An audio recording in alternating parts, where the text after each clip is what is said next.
A CSE report citing that the Delhi metro has become the second most costly metro system in the world has opened a Pandora's box on the viability and need for metro across Indian cities. Do we need such an unaffordable mass rapid transport system? On Urban Reality today, we put India's rush to make cities metro-enabled under the lens. We will also decode Delhi's recently cleared land pooling policy, which we believe has come too late and with too little to make the dream of a world-class future-ready capital a possibility in even the next 2 decades. But first, India's challenge to keep metro viable yet affordable.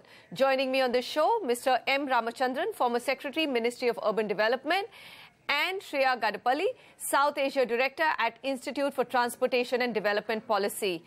Thank you so much both for joining me. I think, Mr. Ramachandran, my first question, CSE report has let the cat loose amongst the pigeons on Delhi Metro. And if I look at the figures, I mean, you know, over 500 crore rupees for every kilometer of underground, over 200 rupees per kilometer for overground metro. It is one of the costliest metros in the world. Is the CSE finding a correct one? I think it's one way of looking at things. I always ask this question. There are many who advocate promoting bus transport in the cities. Yes, we have to have more of bus transport in cities. But I also cite the example of a city like Cochin, where if you line up the number of buses required on the roads, then there won't be much of a movement. There will be, the road is not enough. Exactly. Okay. And the roads cannot go on expanding. So ultimately, we will have to look for a solution to reduce congestion and improve mobility either below or above. Okay. So that's where your point about either elevated metro or underground where required comes. So I don't think there is any other solution than looking for that option. Of course, one has to look at that option when the city reaches that level. So that's why the policymakers say that when population of the city reaches 1 million or 2 million, then you start planning for a mass rapid transit system. Okay. It does not really lay down that you go only for metro. There are other options also. So look at options, look at alternatives, and then you decide for your city as to what is the next best option, because beyond this, there is no other possibility than either making roads one way or banning movement of personalized vehicles, things like that. Or doing the metro. Okay, so 1 to 2 million. Shreya, my question to you is that there'll be number of cities who will fall into the parameter. Is that enough as one of the parameters to actually demand a metro? It's become a badge of honor for any political party in the rule right now, saying that we are the ones who sanctioned a metro. That's right. And I think it's certainly become a bit of a toy. It's an expensive toy, metro. And I would say that metros are useful in certain contexts, but that doesn't mean that metro is always the right solution. So the very question that you have framed, how do we make metro projects more viable, is actually the wrong question to ask, because metro is not always the right solution. Even in cities like London, which have significant amount of rail, and London has one of the highest amounts of rail in a city in the world, you know, over 500 kilometers within the city itself, the core city itself. And if you look at the metropolitan region, the number goes up to almost about 1,800 kilometers.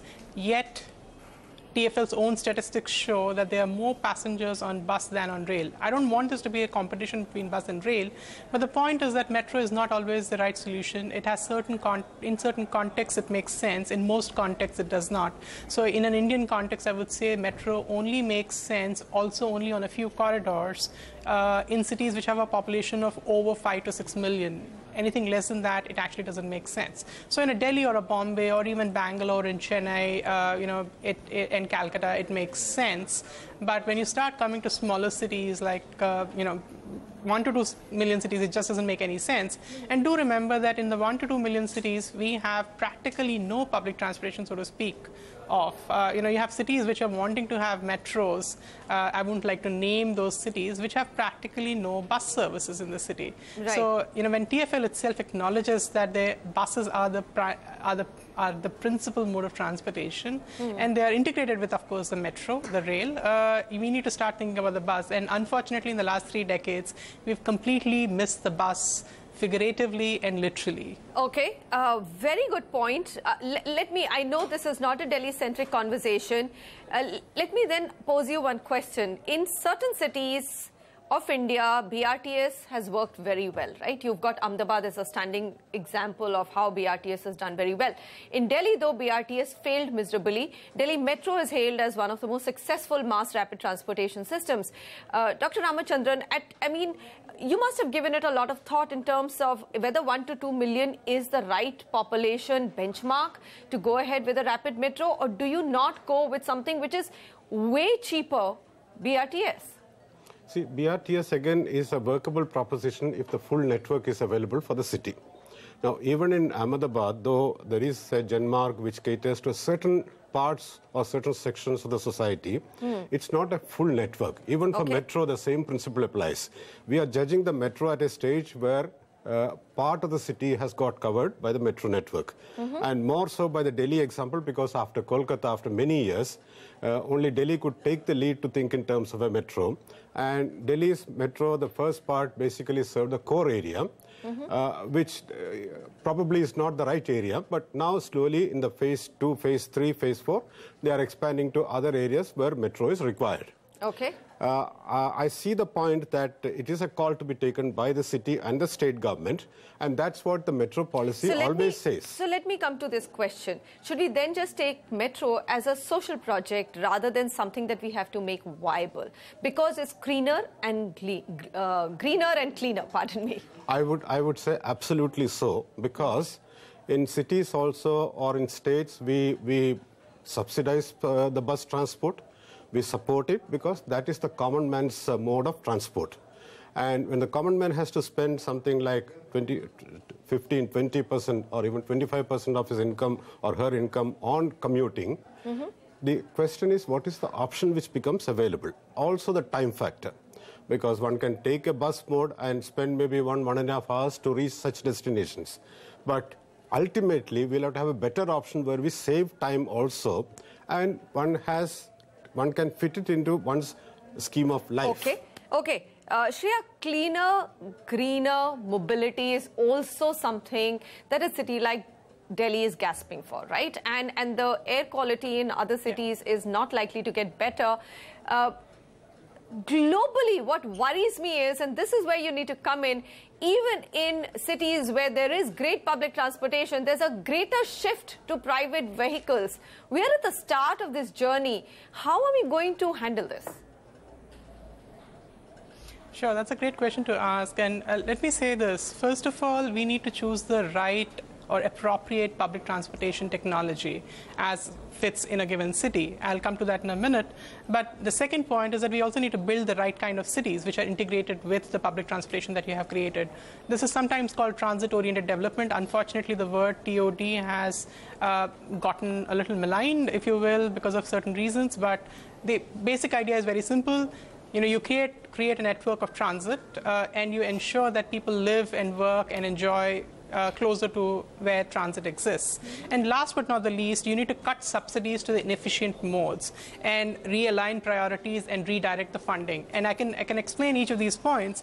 And the first question, when we talk about appropriate technology, you need to be asking the question not how to make metro viable, but the question to ask is how can you ensure that urban mobility is available for all, which is convenient, which is safe and affordable, not for a few but for all.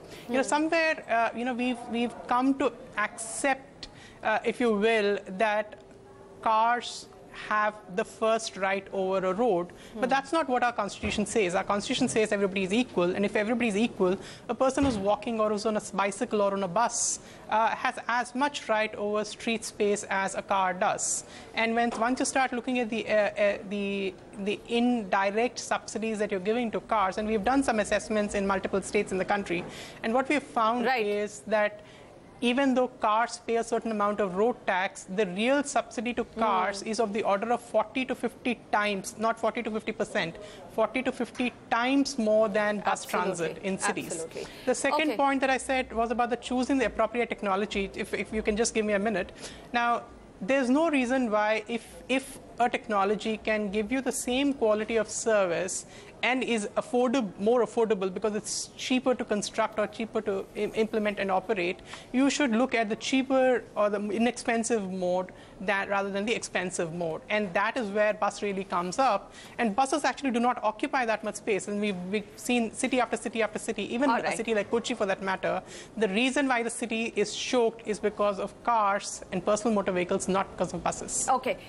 Dr. Ramachandran, very quick point. What should the government note in the wake of the CSC report? It's not going to go away, the unaffordability factor. It's not going to go away, but as I said, see, I'll have to make this a basic point. Urban transport is not a subject mandated to cities. So the states take the initiative. The initial point you made about everyone wants a metro, because everyone thinks that that's yet another mode which will probably appeal to people. I'm a strong believer that we will have to think in terms of mass rapid transit options. What should be the appropriate option? The metro rail policy also talks about it. You have to look at alternatives. Okay, so it's a combination of two. We're ignoring, seems, buses. I think that's a larger question, and how to move people from private vehicles to public transport. That will only happen when you have lots of either metros if they're needed or buses if they're required. Shreya and Dr. Ramachandran, thank you very much for joining me. I think we'll come back to take up the next topic, which is very, very important, Delhi land pooling policy. First notified in 2013, 5 years later, though cleared, leaves us asking several questions on will it really make Delhi a world-class city. Stay tuned.